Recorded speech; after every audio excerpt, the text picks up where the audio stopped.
Jack here, owner of Hockey Alley, bringing you back hockey history. Today's interview is going to be about a parent perspective of the game, and I'm interviewing one of my students' dads, Gabriel.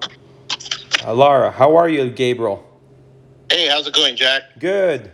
Thank you for coming on and talking to me on my channel. Yeah, I've actually watched a lot of your videos on interviews of the ex NHL players, and Thank you.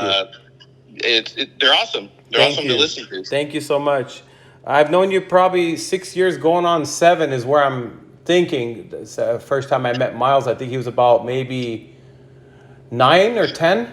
Let me see. Yeah, around that age. Yeah. Yeah, the reason I brought you on, I wanted to do a little bit different. Instead of interviewing NHL players, I wanted to get a perspective from a dad, local dad that is involved in hockey, and kind of your view of the game from what you see as a parent. Okay. How about I was thinking, because I know you do so many interviews Yeah. of other people. How about we interview you? Oh, I never thought about that. Are you sure? It's kind of be boring. Trust me, it's amazing what you bring to this youth hockey and just hockey in general. Thank you. And I don't think a lot of people really know too much about you, and I think maybe we should just reverse the roles here and maybe interview you instead. Do you have interview experience to do this? I'm about to. Sure, I'll interview. Sure, it's the first. That's the first. Wow. Yeah. Okay. Yeah, definitely. Yeah. Okay. Okay. All right. I'm the guest. Okay. So you're the host of the show. All right. Go ahead. Yeah. We'll start from there. Okay. Where are you from? Original? I was born in Sweden, Stockholm, Sweden. Okay. And when did you migrate to the U.S.? When I was 7. Oh, okay. Okay. And so I grew up playing hockey when I was 3 in Sweden on the outdoor rink. So you started at 3. Yeah, but I've never seen an indoor rink till I came to California. So where we used to live was in Stockholm, in Solna, and our rink was outdoors. And it was are all rinks out there outdoors? No, like back then, probably 30% or 40%. I've never been in an indoor rink over there when I was little. But the first time I saw an indoor rink, when we moved to California, we moved to Santa Monica. And I didn't know that there was an ice rink. So for the first probably 2.5 years, I didn't know there was a rink. And then my dad found out there's a rink in Santa Monica off of 5th and Broadway. It's that rink was where they filmed Rocky. When he's holding her hand skating. That was a rink I started skating at the very first time in California. I couldn't believe how warm it was in the rink because, you're outdoors. Yeah, I'm sure you're used to the 0 below weather. I grew up with it. My dad used to go ice fishing every weekend, and he'd take me with him from 8 a.m. to 5 or 4 afternoon. We'd be out there, and he'd be fishing, ice fishing, and I'd be skating. Like, it was no hot, no warm, nothing. It's out in the middle of nowhere on this big lakes, and I used to skate back and forth. That's how I kind of learned how to skate. Yeah. Oh, wow. Yeah. When you learned hockey, who or where did you learn it from? My dad let me play on my own, and then it was about maybe 10 and a half. I was already playing Pee-wees, and it was full hitting. And my dad says, he asked me, "Are you serious about playing?" I said, "Yeah, I want to play. I want to get better. I want to make it to the NHL." And he says, I'll teach you if you want." And from then, he started working with me at public session from the boards, because he wasn't allowed on the ice to teach me out there. So from the boards, he used to tell me what was to do, and it was fun. For me, it was a lot of fun. It wasn't work. It was a lot of fun. Yeah. So, you've been playing since you were like, I'd say 7 then?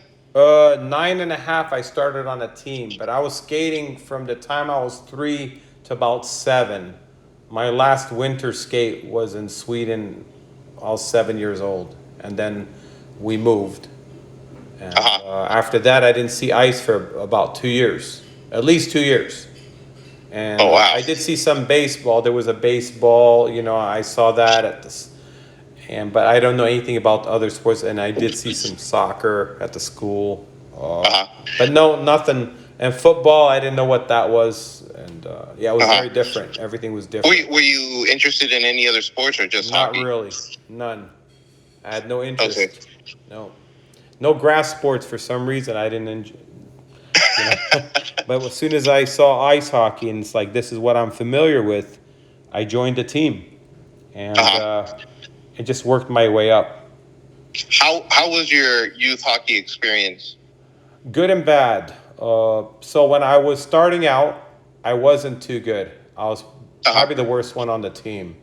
Within about a year, I got good or better than everybody, and I was like 2 years to 3 years younger than everybody. So I was playing up. Back in the day, if you were a peewee, you were 12 and 13 years old, was peewee.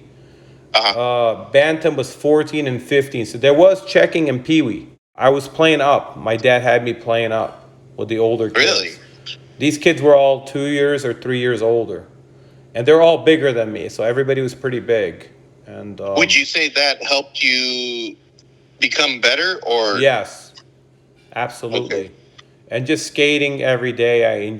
We didn't have stick time like they do today. We didn't have, that much ice time. So I used to practice on the concrete at the schoolyards. So I used to go to the schoolyards and shoot pucks, and then public skating. And then my dad got me into pickup games, adult pickup games at the same time. So when I was about 11, I joined those. And really? Yeah, so I was playing pickup like midnight games twice a week. And then I had 2 practices and 1 game a week with the kids. And then it was public skating about 5-6 days a week. Even if I had hockey, I'd still be skating. So after school, every day I'd skate from 3 to 5. It was a rink that the Kings practiced at, Culver City, is where I used to skate. Okay. Yeah. I heard about that. I played for that team, and then I also played for the Bears. So the first team was Burbank Bears, the first team I played for. Okay. That's great. Thank you. After youth hockey, where did you go? Where did you play after? So what happened, when I was a Bantam, it was so much politics, I was like getting better. Everybody's getting angry and jealousy.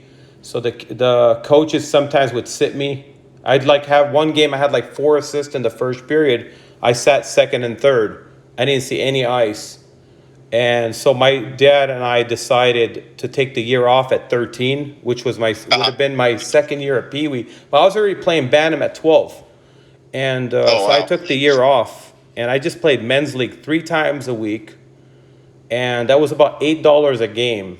It was a lot cheaper than playing travel. So when I went back as a first-year Bantam, but I already played Bantam at 12. Yeah. So I went as a first-year Bantam to Burbank, and I had like 3 games, and I put like 8 points a game in each one.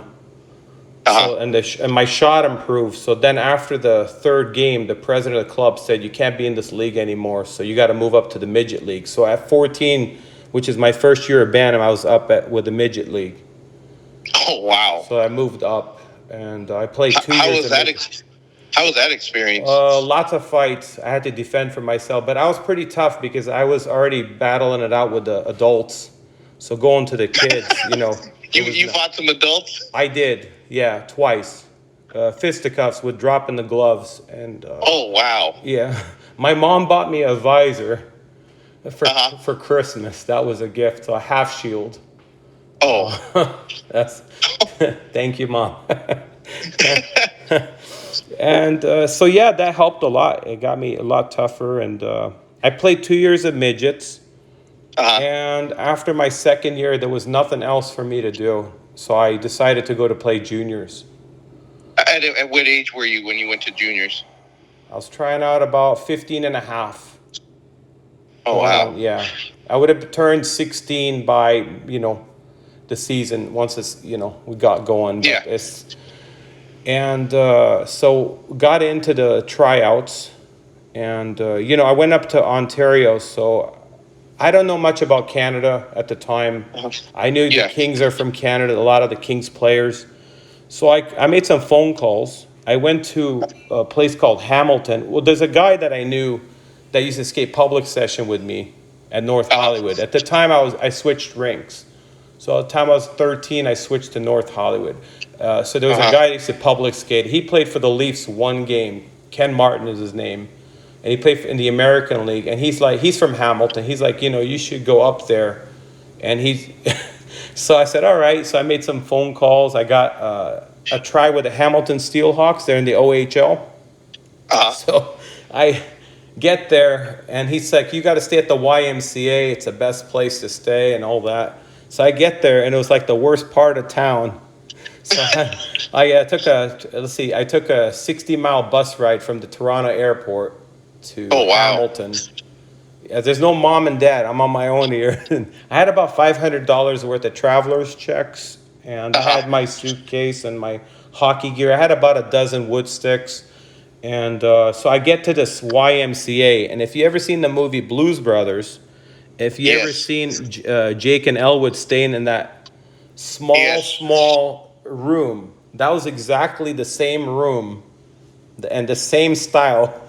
And the bathrooms are down the hall. I said, I ain't staying here. So I ended up finding a hotel nearby, and the next day I met with he was assistant general manager.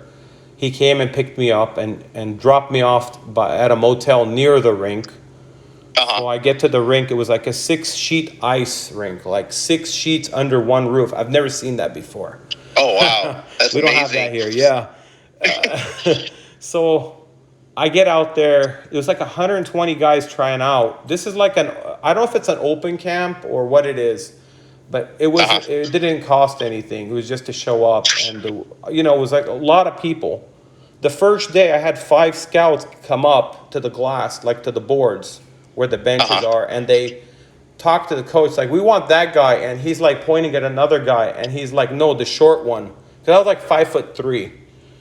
Oh, wow. So he's like, you want him? And they go, yeah, we want to talk to him. There's like 5 scouts, and then he's like, don't bother, he's from California, and they just walked away, and I'm like thinking, wow, I guess being a foreigner is not a good idea. Didn't like you, or? No, just you're an import. They only have certain spots for out of towners. Yeah. So I was there for I think 2 days, and then they're like, okay, don't come back to this rink. You're going to be going to another place, which is a half hour away. So you need to take a cab. So I said, all right. They didn't tell me much. So I took the cab. I got the address and everything. It was called Mountain View Arena or something. And I get there, and like these guys are like 6'2". These are OHL players, draft picks. So I'm out there with these guys. I'm 130 pounds, but I was out there with these guys. Size-wise, I just didn't have a chance. Skill-wise, I was there, but the size was just a factor. And so they're like, you can go tier 2, which is the next level down. So I went to like 3 teams, and all said the same thing. You're taking a job away from a Canadian. You're an import, and like, then why did you, try me, So one team, I had like 3 games, 7 points. It was another team, I had 1 game, 1 assist. Another one, I had no points. So it was 3 different tryouts.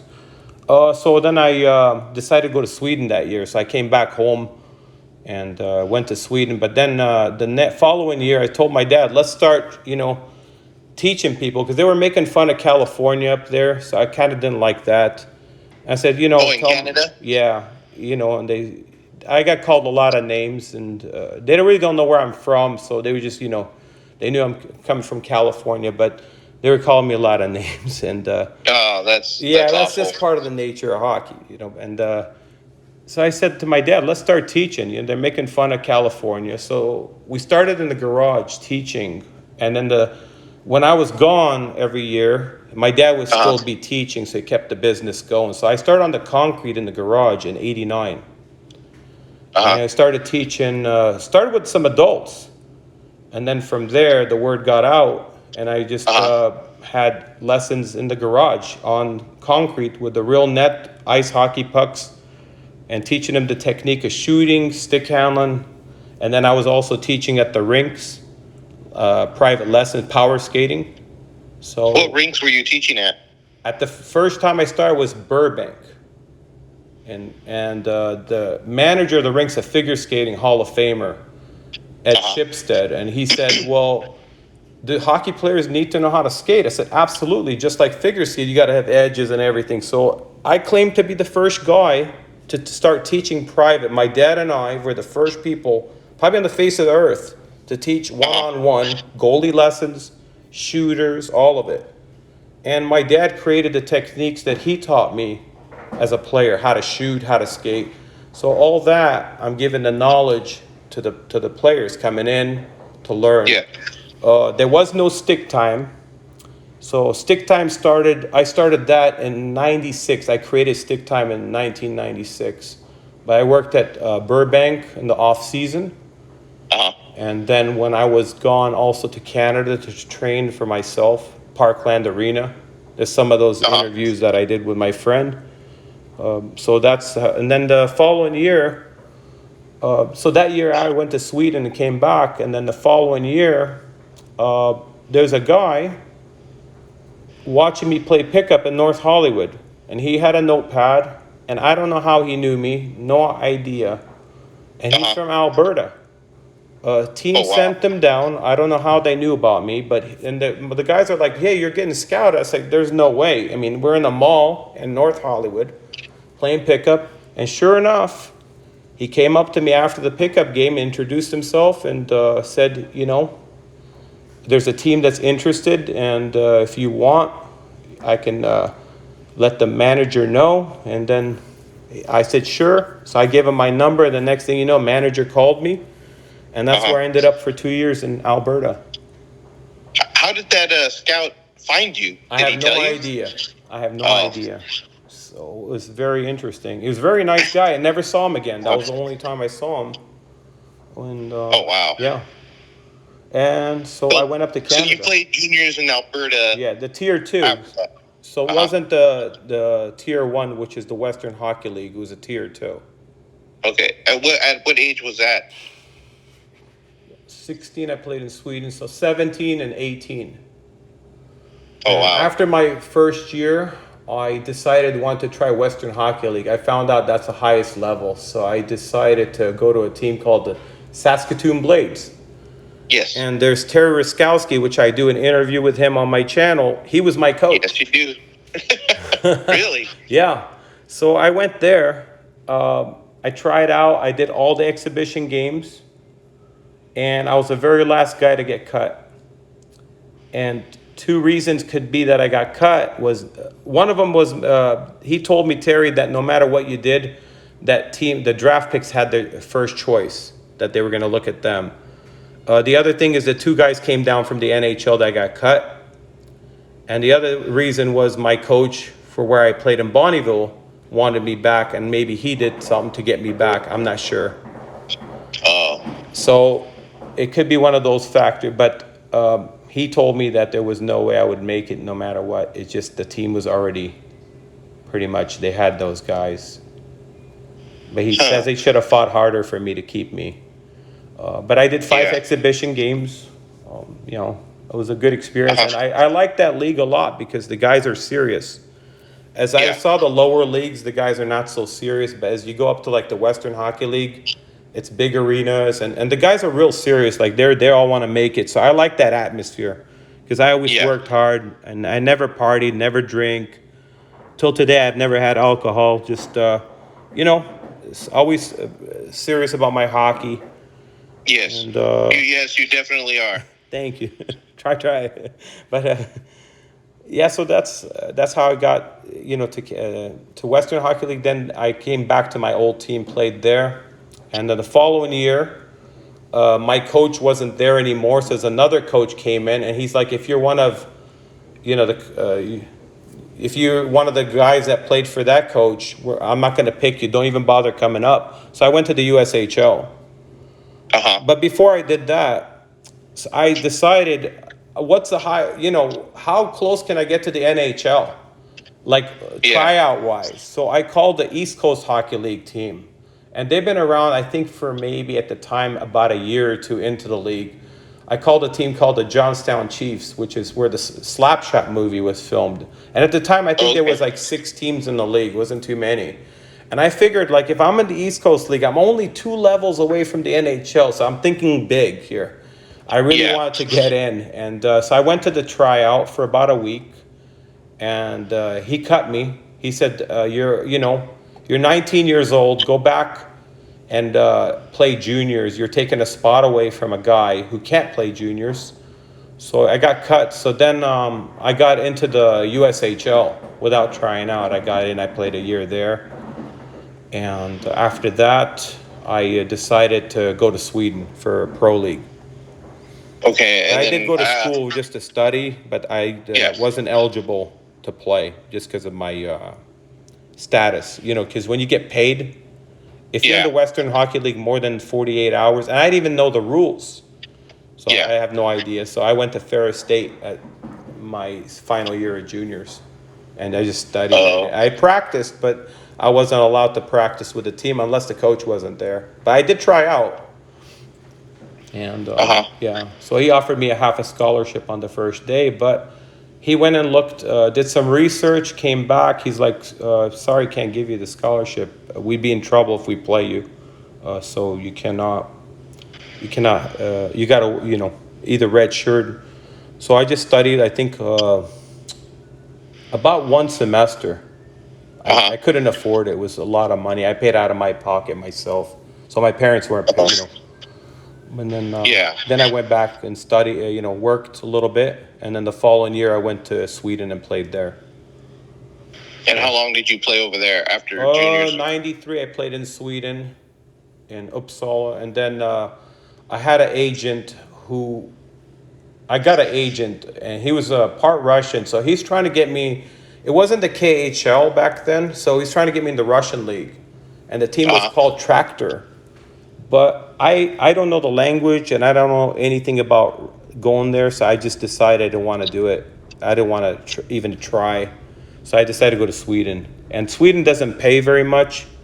They don't pay, like in Sweden, that's why you see advertisements, because they don't have much money to pay the players. And even till today. So all the guys usually have jobs at the pro level. It's very different than here. What about today? Is it different today than it was? They still don't make much. A lot of guys still have jobs. I mean, the highest paid guy would be an import. Maybe now, like 80,000, maybe dollars. Really? Yeah. Back then, I heard that like Joe Sakic was the highest paid guy. He was making $5,000 a month. Back then, like we're talking mid '90s when they had the strike. Yeah. So it's they don't make much money, but the hockey's good. When you go to Sweden, you're playing. It's a big rink. It's good hockey. They don't have tryouts. They basically hand pick teams. Yeah. And how do they do that? Do you have to be living in that district, or is it? No. When you're playing pro level, you could be anywhere. They don't care. They do have an import rule of 2 players. That's just per team. Per team, yeah. Oh, wow. Yeah. But now I think they changed it so you can have any European, but Canadian American would be considered import. But back then, anybody considered import. Russian, Finnish, Swiss, they're all import. Wow. Yeah, very different. But it was a good experience. I enjoyed playing in Sweden. If I had to do it again, I'd probably go to Sweden and play. It's just a better...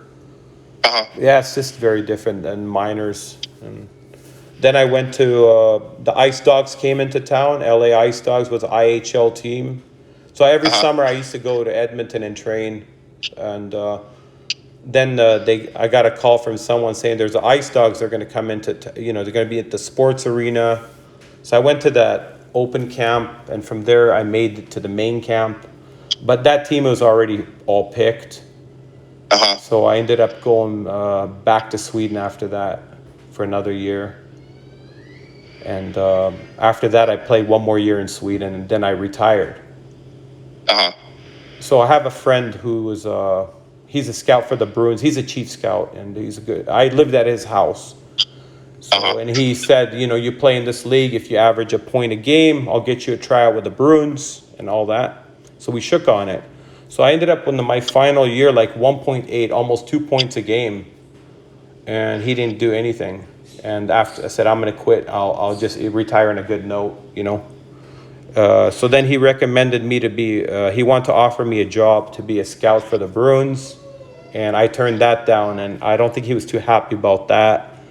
But just felt that I didn't like what I saw, the way they were scouting, because I sat with the scouts like 3 times, and he was going to work with me like 6 months, and then put me in a territory where I got to scout and all that. And I said I don't like to travel much, but I just didn't like the way they operating the scouting. Yeah. Yeah. So I just didn't want to do it. How old were you when you got that? 25.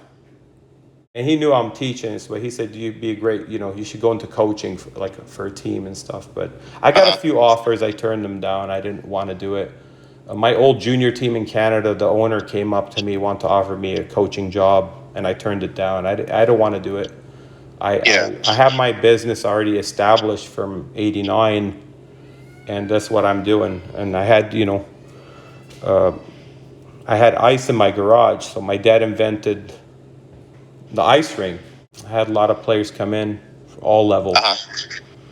And so after I retired, I was full-time teaching. And so I was everywhere. I worked at Simi Rink from 95 to 2002. I was on staff there.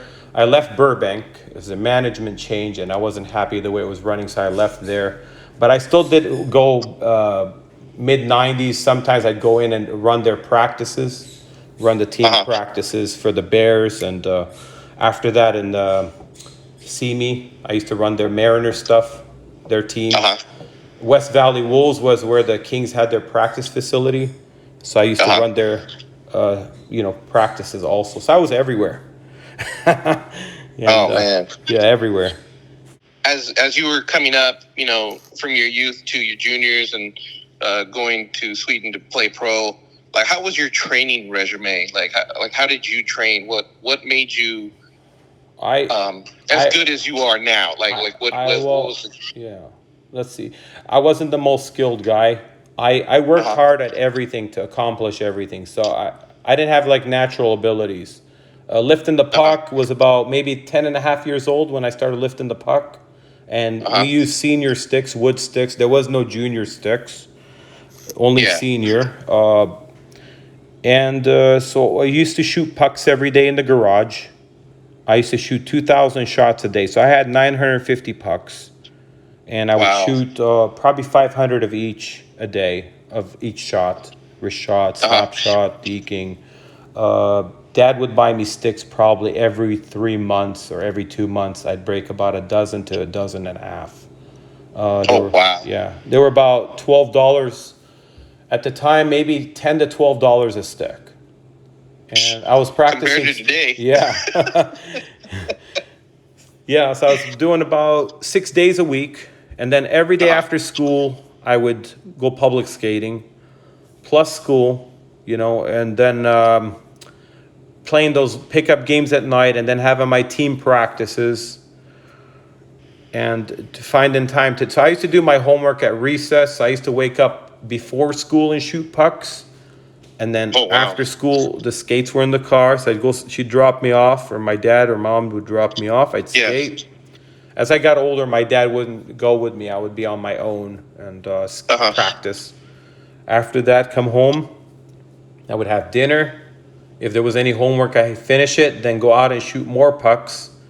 And then if there was a practice, usually practice were 7 or 8, or I would go to the pickup game, which is at 10:15 or 11 at night.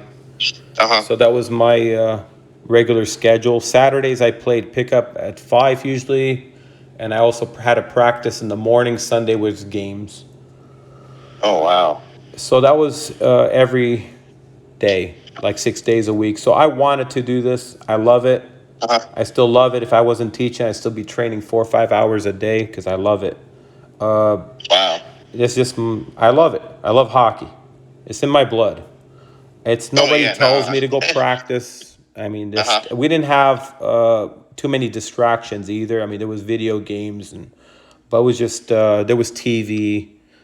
But I have no, mostly I was outside playing on my rollerblades, mostly skating on the sidewalks or the streets, going parking garages sometimes. So I have screws in the pucks. I put 4 drywall screws each side. It slide like ice. I go to a parking garage somewhere and just go back and forth with the puck and practice and, work on my skating and shooting pucks, all of that. Uh-huh. I had a couple friends that would pick me up, like they were older than me, so they'd pick me up and take me to the pickup games. So I had a lot of older buddies that were college, and they take So me to the game. you've been around a lot of older Yeah, guys that played. Then. parties too. Even as a young kid, I used to go to the older parties, adult parties, Uh-huh. and, with the hockey guys. My parents would let me go; they were okay with it. I had a curfew. Uh-huh. But just one day, I remember, and this sounds crazy. So the Van Nuys Iceland, that little rink that's one near the police station. Yeah. So we knew a guy that my friend is older than me, so he used to drive, and he'd come and pick me up. So I said the guy told us there was ice time at 4:45 a.m. to 5, just for 15 minutes before he zammed it. He's like, if you guys show up, you guys can skate for the 15-minute, but you got to leave right away. So we did that just for 15 Really? You minutes. just skate for 15 15 minutes. And, just going with the puck back and forth for 15 minutes, like with no gear, just sticking puck and skates. yeah, for free. Yeah. And just to feel ice. I had a deep freezer in my garage. So sometimes I have the baking trays and I just freeze them. They're good size, they were like those synthetic sheets. So I'd freeze them and then I have like a piece of ice to stick handle on to feel ice. Because there was just people don't understand. There was no stick time. You couldn't just go and like practice on the ice. There was no synthetic tiles. If they had that, I'd probably synthetic tile my whole neighborhood, like the whole sidewalk. No, I literally would. I would have probably bought like 100 feet of it and just put the sidewalk or the whole driveway. But there was none of that. So just on the concrete, in pucks. When you first came here, how many rinks were there? Santa Monica, Topanga, Norwalk. There was Van Nuys Iceland, North Hollywood, Culver City, Burbank. There was South Coast. Lake Arrowhead had a rink, and the Kings had a training camp there. That was the nicest one. There was only 2 rinks that had glass. So Culver City and Lake Arrowhead had glass, and the LA Forum where the Kings played. The rest of them were all chain link fence or a block wall, like a cinder block wall, on one side. Yeah, they would have like one side would have cinder block wall, another side would have just open. Like North Hollywood where I played, that was a cinder block wall, most of the rink, and open, and it was small. Ice was crappy. None of the ice rinks had good ice. Like today's worst rink that you guys have would have been the best ice back then. Oh, really? Yeah, the ice was always wet or, just soft. The pucks never slid that great. Bumpy. Like Van Nuys Iceland had a 2-foot hill that came up like 2 feet from where the Zam, and you could like glide down. And people who skated there know exactly what I'm talking about. Yeah. So there was West Covina had like small boards, like short boards. I remember getting flipped over those. Torrance had a rink, Bay Harbor. So there was maybe 10 rinks. There was no rink in Bakersfield, no rink in Vegas. Arizona, I think, had 2 ice rinks. San Diego had, I think, one or two ice rinks. That's it. It was not much. Did you ever play in tournaments in youth hockey? Never. Well, one. My dad was against sending me away because he felt $800 was just for 4 games back then. It cost you, plane trip and everything about $800, and he's like, rather spend that money on public sessions and all that. So I remember one year Burbank, and when I was in that Bantam team that first year, they paid for everything for me to play. They paid for the trip, everything, the plane ride, hotel. So that was the only tournament I've been to. So everything else was, if the team went to the tournament, I never went. So just my dad didn't think it was worth it. And today I think it runs you, what are you guys paying for like 4 games? It depends where we're going. Well, say it's a 2-hour flight or 3-hour flight. I mean, on average. Like let's say Colorado, you're looking between 2 and maybe 2,500, depending on if you're in Denver or Colorado Springs. So it's like 4 games, just like we had 4 games, right? Yeah. I don't think I would do it. I just don't see the value in it. I mean, and I think my dad was, that's what he believed. And I mean.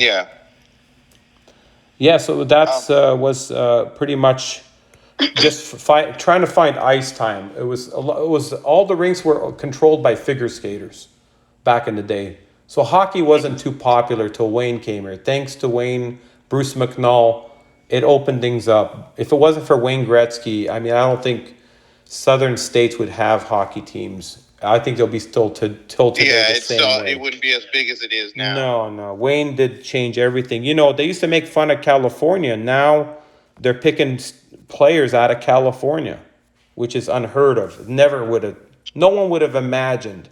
I mean, back in the day, you had like maybe 2 or 3 guys out of all the drafts just to get a guy from California was rare. And all the kids from California would have to go away to play. So, the team, there wasn't that many teams as today. There's more teams today. We didn't have AAA. It was Team California. We had A, B, and C level. So A level and B level, all those kids can skate. Like there wasn't any like kids that couldn't skate. Like there was no in-house league. That didn't exist. There was no dry land training. Like you just show up and you play. There was none of that, which I like. There was no tryouts, so they basically handpicked a team, like how you guys have a memorial tournament where you picked a team. That's how they did it. So there was no tryouts. Okay. So it was very different. No tryouts. Everybody got to play. You just had to find a team that needed players, and that was it. And then you play. And there was hitting, so. Head hitting, like checking, was pretty vicious back then. I mean, a lot of headshots. If you guys watch the movie Mighty Ducks, that was a typical game. That would have been a typical. Now I'm just talking about the jokes, but if you see the checking, that was a typical game back in the day. And juniors in Canada was very rough. It was probably the roughest hockey I've seen, more rougher than anything else. Sweden was a lot of open ice hitting. But in Canada, it was like at least 60 body checks a game per team. It was a war out there. And, guys bleed, whatever. They don't stop playing. They play. They're tough. It's tough guys. We had the team I played for had 10 guys with 200-plus minutes in penalties. We had 2 guys with 400 minutes in penalties. I mean, the guys in the NHL, some of these guys know some of the players we had, and they were afraid of them. We had a really rough group, and the coach didn't want me to fight. It wasn't my job. There was guys that had a role. In Sweden, it was very different. I never saw a fight in Sweden. There was a lot of open ice hitting, and everybody can skate. In Sweden, everybody can skate really good. So it's very different than here. The bigger rink. There's no chirping in Sweden. Nobody talking trash on the benches. In the Canada, there was a lot of that. And, U.S., same thing. But USHL, there was hardly any hitting. I think I got checked 5 times all year. And I saw 1 fight at the time all year. It's very different, different hockey. Yes. Okay. I wanted to go back to when you first started training. Um, what made you decide to start your own training? I mean, I know you said because California was being made fun of, but I Yes. mean, there had to be something that struck you like, hey, I should do this. That was it. We had to get California on the map because people were, you go, any Californian goes out of here to go try out, they'll call them Hollywood or they call them surfer dude or beach bum, any of those, Yankee Yeah. or, all that Yes. stuff. And so now they're respected. Now guys coming here from NHL teams and living here in the off season and Yeah. residing here full time. And that never happened. Nobody came to California. Now it's a hockey hotbed. And it's getting better. It's just a long ways to go, but at least kids are making it from here. And that never happened. So I've worked with probably my dad and I about 12,000 players over the years. We've been teaching for 34 years. Wow. We're on our Did you 34th get to year. train? Did you get to train anybody that made it, or? Yeah, well, when I lived in the Van Nuys, I lived 2 miles from the rink where the Kings practiced, the original Isoplex.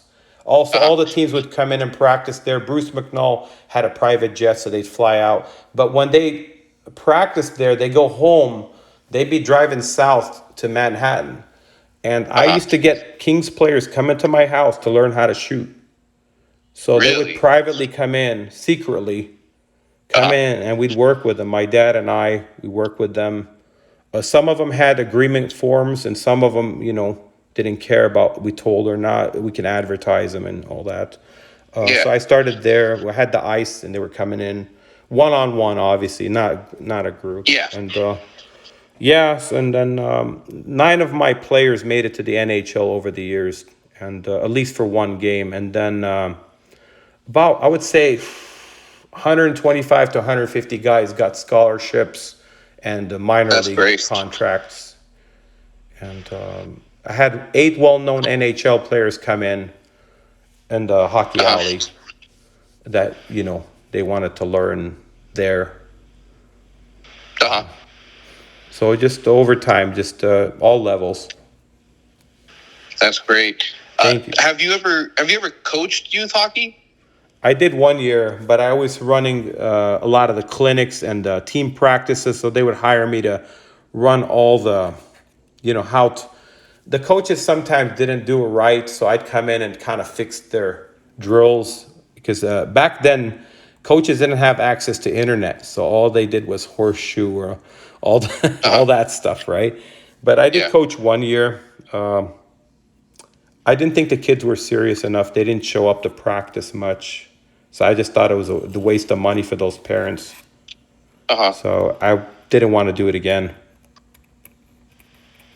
If I want to coach, I want to be able to control where you can get rid of guys that aren't performing or not showing up. Because I don't care about skill level. I'll improve anybody. But it's, Yeah, definitely. Now that you've been doing this for a long time, what do you see in youth hockey from when you were there playing, then training to now? Biggest difference? Probably the kids being controlled more than ever. So back in the day when we played, we can shoot any kind of shot we want. We can do whatever we want on the offense. And the coach didn't tell me how to play. Now, the coaches really control the kids, and they kind of scare them if they make a mistake. The kids are afraid to make a mistake, or they're just really pinpointing on a certain kid and not giving him like the green light to do what he knows how to do, which takes the fun away from it. And I think that the internet has a lot to do with it. These coaches watch internet and they emulate, like there's a lot of these shows, these 1 hour shows of behind the scenes in the NHL. I think these coaches watch and they try to emulate that style of coaching to the kids, and it doesn't work. You're dealing with kids that aren't experienced enough to do those kind of things. And Yeah. Or mentally grown. mentally grown also, and it can ruin a kid. It can ruin their confidence. They don't know how to bring the confidence up. They punish kids. A lot of coaches go watch, Kings practices and get drills because they don't know what they're doing. They don't know how to run it. I don't see any kids know the game very well. Not too many. Either they have it naturally, but they're not really learning. Like if you go to East Coast or Canada, the kids know how to play as a team, as a unit. Here they don't. The kids each take it individually. It's more of a one-man show. They're not working together, and they just it's more like dangling. The kids out here, they like to dangle a lot, and that never happened before. It was not so much showboaty as today. Uh huh. I'm not Do you saying the think it's coaches. because of the parents? That, No, you I know, think they it's the say, internet. I Oh, think the internet's ruining the game. I don't think that the internet's been good because it's good for some stuff, but we're so dependent on the internet that we can't function ourselves without the internet. And it's yeah, sad that's true. because you got to be able to sometimes think outside the box and not depend on the internet. I'm Yeah, not. not just see what you see on the internet and say that Yeah, that's the thing to do. yeah. Yeah. And if you know, like the 2-on-2 hockey, I invented that. Do you see when they bring the nets in and they play at practice? I created Yeah. that 22 years ago at my place. And the scout came to my place and he wrote something about it on the internet. And after that, all the NHL teams are doing it. And I say, why didn't they do it before? Why do they? Uh huh. Why they do it? Because they see it on the internet. The coaches they watch. You have to know how to coach. You have to know how to bring the best out of each kid, and each kid takes the information differently. Yeah. So that's one thing, and they don't know how to do that, and they punish kids. I'm against dry land. I think it's just a waste of time for all levels, including NHL. And I never did much of that. I just played a lot of hockey. My dry land was Why? shooting pucks Why are you against dryland? What's because the? they injure kids. The kids get injured. They wear them out before the game. They make them run, and then the kids are too tired to play the game. It takes the fun out of the game. Why do we play hockey? We play hockey because we want to have fun. Why do coaches Yeah. coach? Because coaches are supposed to coach to develop you for the next level. But that's not what's Yeah. happening. It's all a money grab. Coaches are coaching 3, 4 teams. They're not focused on one team. And you don't Yeah. see any improvements in the kids. That's the one thing is as much as they're playing, I don't not seeing too much improvements. You Uh huh. know, as much as they're on the ice. Yeah. And some of the kids that I know that were out on the ice like 3 hours a day, and they didn't get any better. Yeah. And just the kids have to have fun.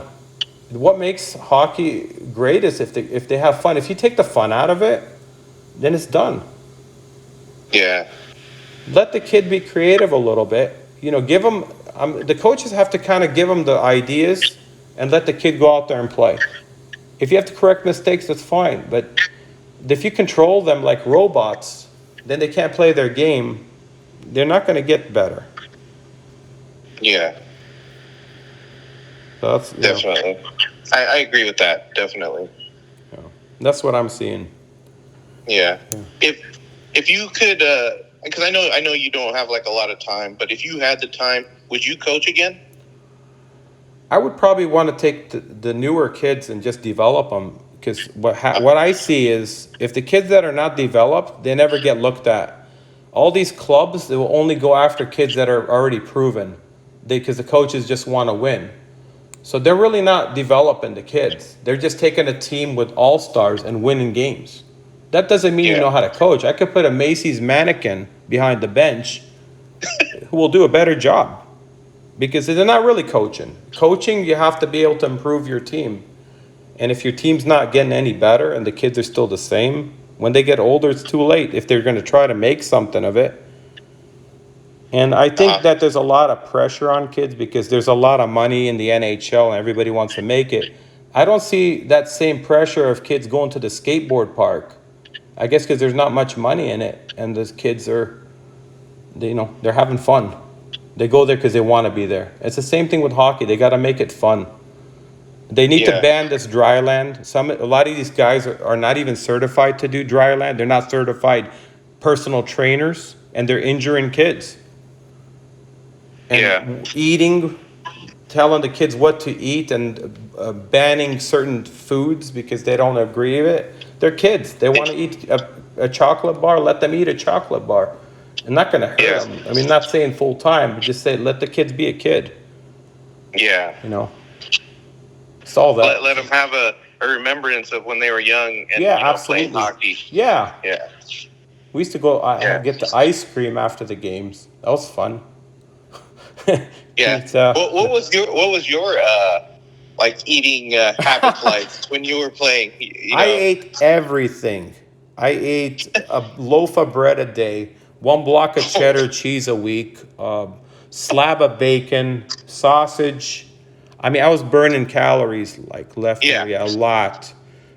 Shakes, ice cream, like desserts. I mean, you name it. I ate like a whole Yeah. ice cream box. Yeah, I remember you even told me that you were eating like whole pizzas too. Oh yeah, I'd eat a whole pizza like maybe 2 hours before the game. Oh wow. Yeah, that's fine. Oh man. Yeah, I think that the kids have to be kids. Let them eat. You know, you can't starve them. And I've seen that in the figure skating where they starve the skaters. Yeah. They don't let them eat, and it's not good. But yeah, so Yeah. that's what I think is that the fun has to be there, creativity. Let the kids be creative and let them think for themselves. The kids have to be able to think for themselves on the ice, and you know, they'll be fine. Yeah, it's what helps them grow. Yeah. It's all about development for the next level. So if you're a peewee, you're going to move to the next one. So that's what school does. School prepares you for the next level. Yeah. That's what the teacher's job is to do. Same thing with sports. Their job supposed to be to improve you for the next level. Another problem with the game I wanted to tell you is that there's Yeah. too many coaches on the bench. There's just way too many coaches, and the problem is that coaches try to outdo each other. So one coach says something, another coach says something else. Now the kid's confused.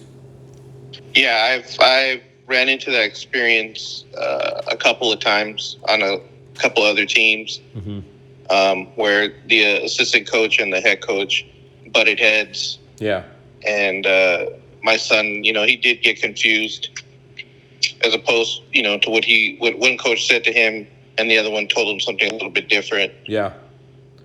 And that's in the NHL. The same thing happened, and there's just too many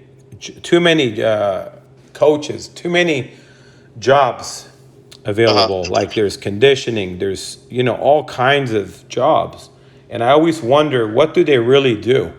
As an owner, does the owner know what's his payroll? Because does he really need those people? They got an assistant to an assistant. They got and the kids is becoming like that. They got so many coaches, and it's just too many. Yeah. And then the kids, they don't know who to listen to. Yeah. That's what I see. I had a question about Sure. like practices. Like, I noticed like when kids aren't doing the coach's drills right, and then they make them do ladders. Do you think that's a waste of time? Or Absolutely. I mean, instead of doing ladders, scrimmage them. Because punishing the kids, it's not going to make it fun for them. They play hockey because they have fun. It's enough with school and homework. Yeah. So maybe he's not explaining it right. Maybe that's why the kids don't understand it, because he doesn't know how to explain it. Or he didn't create it. He went on the internet and found the drill and doesn't really know much about it, but trying to make it work, and it's not working. And the more complicated you make it, the worse it is, because then the kids, they're not going to be able to pull that off in the game. Most likely not. So you're just wasting practice. The practice time is valuable, and you're wasting it because the kids aren't going to be able to pull off whatever you're showing them, and it's maybe too complicated for that age group. So some of the stuff is, and everybody puts something on. They all want to make money, so they put all their stuff on with music and all that stuff, and I mean, I Yeah. don't have any of the accounts. I just have the YouTube, but that's what I see. Yeah. Yeah. Yeah. Do you think youth hockey should bring back like checking? Absolutely. 6 years old should be checking. And I What will. do you know the reason why they took it away? Too many concussions. The problem is the kids have their heads down, and and when they get older, so like those guys in the NHL now, they were kids 10 years ago playing non-check Yeah. hockey. So now they're in the NHL and they make those same mistakes where they turn their back. Yeah. And my dad said it best, that stop sign on the back ruined hockey. Because now the kids purposely turn their back, and if they get hit from behind, they'll call it. Plus, the referees don't have enough training experience, and they make bad calls too. So, checking is part of the game. It isn't to hurt the person, but it is to knock them off the puck. Yeah. And that is part of the game. But I think they need to do it at an earlier age, like mites. And I think the game will be a lot better where there's hitting. So you're not going to be able to hold the puck forever because you know that Yeah. you could get hit. And they'll be making guys shoot quicker, and everybody will have their head up. So that will be the biggest difference, is everybody will have their head up. And so they're going backwards. USA Hockey is actually going backwards. They're not doing a good job with all that. They put guys in there that don't know what they're doing, and that's what happens. Do they have like a certain way of teaching how to hit, or is it just like Who, the some random coaches? coach? They go Well, on the like, internet and they pick stuff. What else do they do? Oh, okay. Yeah. Way I teach is from experience, from playing the game for so many years, and that's where the teaching comes from, is the knowledge from all the years of playing, and that's the difference. People, Yeah. you can it's like a guy wants to be say a personal trainer. He reads all the fitness books, right? And he becomes a fitness trainer. But it's not the same as actually doing the exercises, being a bodybuilder, doing the exercises. It's different. Then he's all of a sudden got the experience. So experience beats, just reading books all day long. It's not the same. It's hands-on. It's the same thing with coaching. I believe it's experience and hands-on. You can read all the books you want. You can look at every coach's video, every coach's app you want to get. At the end of the day, are you able to coach? Yeah. Yeah. I can get a level 5 coach. Does it mean I know how to coach? No. Doesn't matter. Level 4, level 1, this is all BS. What matters is it's what can you do out there. Yeah. If you had a chance to change youth hockey, what would you change about it? The tryouts, and make it fun for the kids. It's not fun anymore. Kids are getting burned out. Yeah. Yeah. I've seen that a few times. But you got to know what age we're talking about, though. But if you're talking about little kids, so I have an 8-year-old, and I think I've shown him maybe 6 times of skating, like for 20 minutes. I haven't even taught him yet. And he just loves to just go and shoot around. He doesn't even want to play on a team. He just wants to shoot around, and that's fine. Yeah. I'm not upset about it. I'm happy. I just want him to, whatever he wants. If he doesn't want to play, it doesn't bother me. So, yeah, because they're still young. But if he likes it, then he can play. Yeah. Yeah. No, that's awesome. Thank you. Yeah. That's pretty much what all I have for questions. Thank you for the interview. It was a great interview. Thank you. Yeah, no, thank you. I was supposed to interview you. Maybe another time. Yeah, I'll have to get you back.